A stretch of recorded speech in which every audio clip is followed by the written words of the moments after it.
In this video, I'm going to be talking you through some of the different components of the syllabus.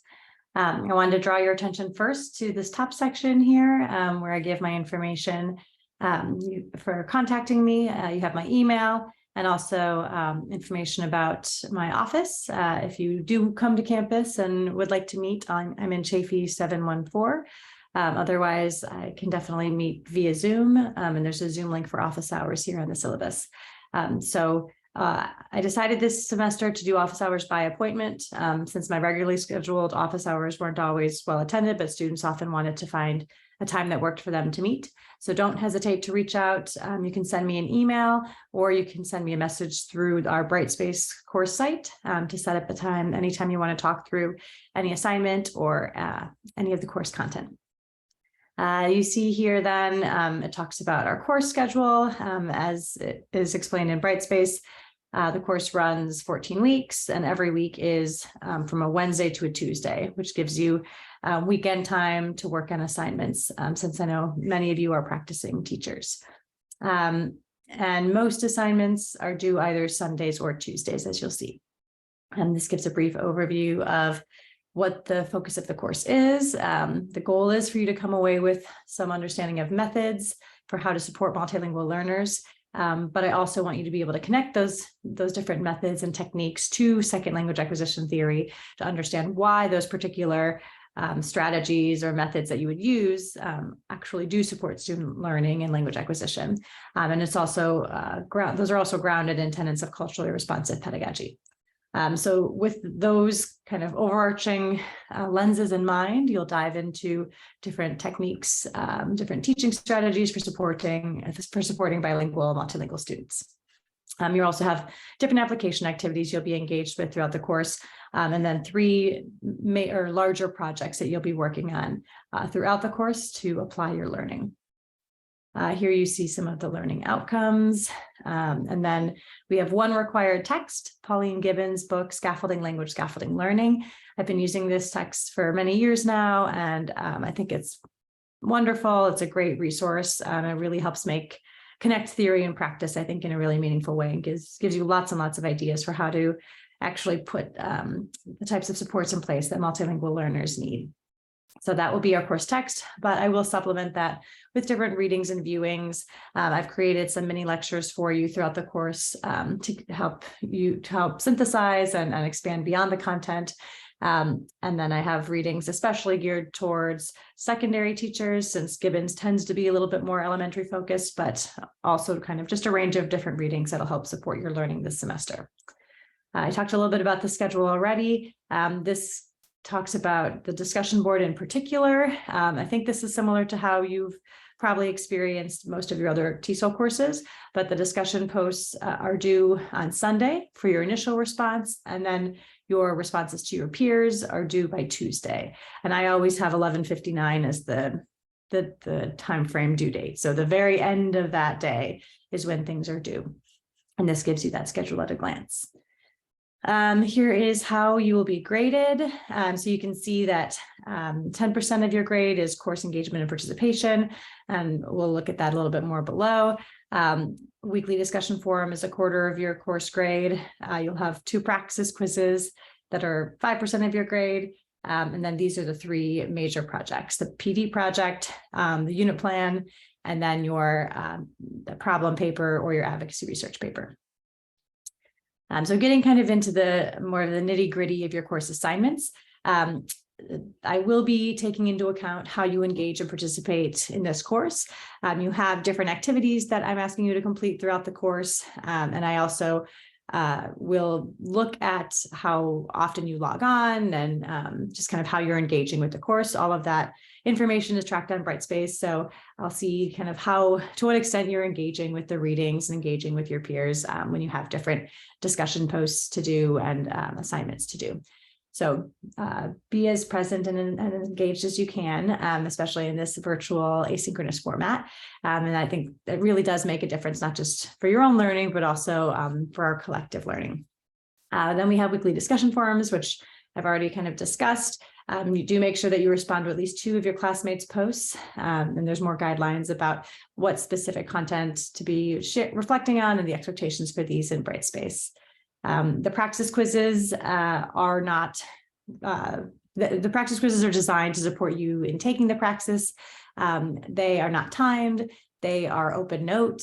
You can take them as many times as you want. So everybody should come away with perfect scores on these, because you can take them as many times as you would like within the week that they are assigned. But they're just a chance for you to kind of practice the format and some of the types of questions that might be asked as they relate to some of the content we're covering in this course. All right, now we move into the larger assignments for this class, and I will, throughout this the first few weeks of the class, devote some time to talking through these in more detail. But it is important to continue to work on these 3 big projects throughout the course.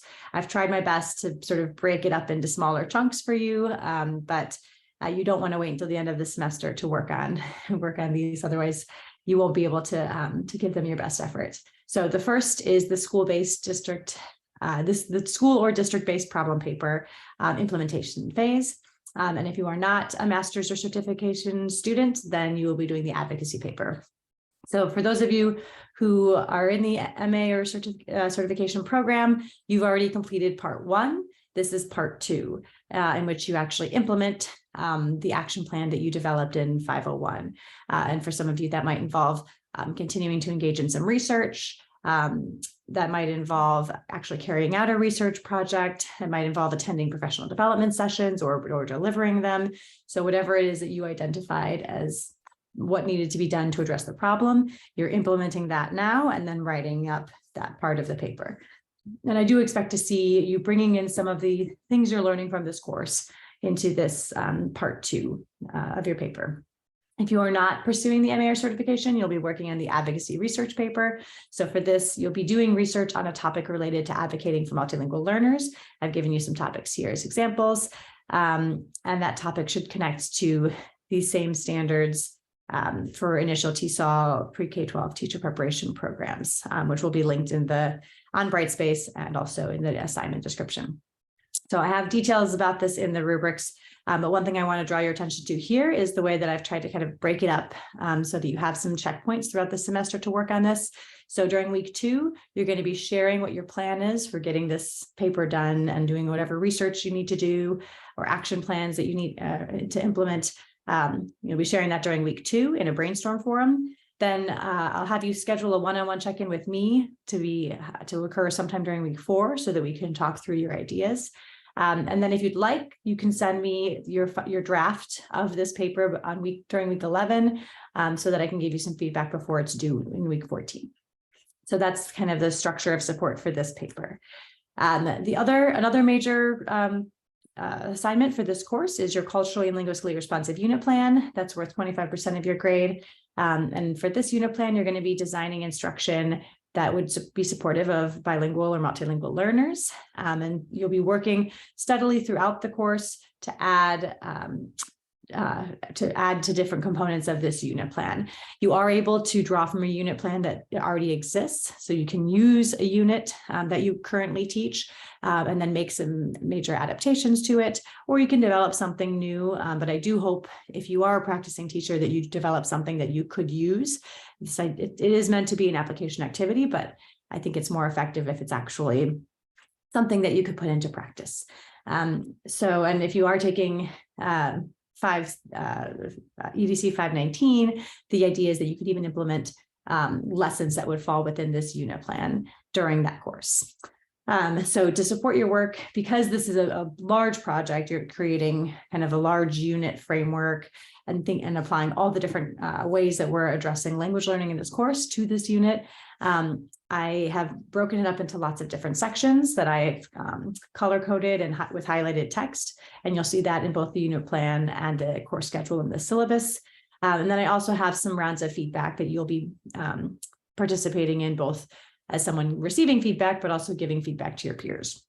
And you can see the different weeks that you'll be engaging in that collaborative process. And then finally, the professional development project. This is a project that in past semesters, students have said is their favorite activity or assignment in the course. For this, you'll be presenting a professional development session on a topic of your choosing to your colleagues or classmates. And you can do this on your own or in collaboration with other colleagues and classmates from this course. I encourage you to choose a topic that we are addressing in this course, but you also can draw from your learning in previous courses that you've taken in this program. And you should have an authentic audience. You should be presenting to someone you work with, or if you're an undergraduate, perhaps presenting to other undergraduates, so that you're sharing your learning with people who could benefit from it.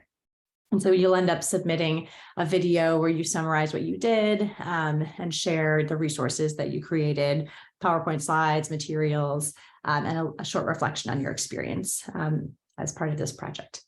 So again, you'll be sharing your ideas in week 2. We'll talk about it during that week one-on-one check-in, the same one we scheduled for week 4 for the previous assignment. And then you'll be delivering the PD workshop sometime between week 6 and 11 and sharing what you did in week 12. So again, these timelines are here to help you plan out your semester. It is an asynchronous course, so we won't have regular in-person check-ins to be able to kind of keep track on this, which is why I have the timeline set up the way I do. So I encourage you to kind of map out these dates for yourself and then work to think backwards to make sure that you can get these different assignments done in time. All right. What follows are a lot of different syllabus statements related to getting help in the course, certification, academic honesty, disability, anti-bias, and other supports. So go ahead and take a look through those. And then as you get to page 8, you see we get into the detailed course schedule. So here we have for each week, the date, the week, the dates that week runs from Wednesday to Tuesday, and the topic. Here we have the detailed topics, and then these are the readings and viewings for that week, and the assignment that you'll be engaging with that week. And all of this will also be on Brightspace, but it's nice, I think, to have this in a condensed format for you. And I've done my best to put the days when things are due here as well, so that you can have a clear sense for what's coming. And you'll notice, like I mentioned before, that certain things are highlighted because these are the same colors in the unit plan template that you'll be using. So for this week, for week 5, you're going to be working on everything highlighted in pink, for example. All right, I think this is pretty straightforward.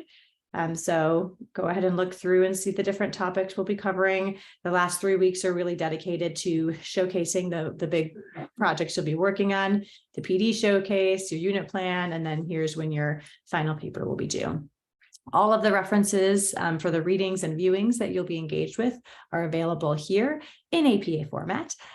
So when you have to use APA format in papers and also in the discussion board, when you cite readings and things that you've watched, you can easily copy and paste them from here. So just know that this is there as a resource for you, and also to direct you to where all the different additional readings and viewings came from for this course. So that is it for now. I am really looking forward to getting to know you throughout this course. And if you have any questions about the syllabus, please don't hesitate to reach out.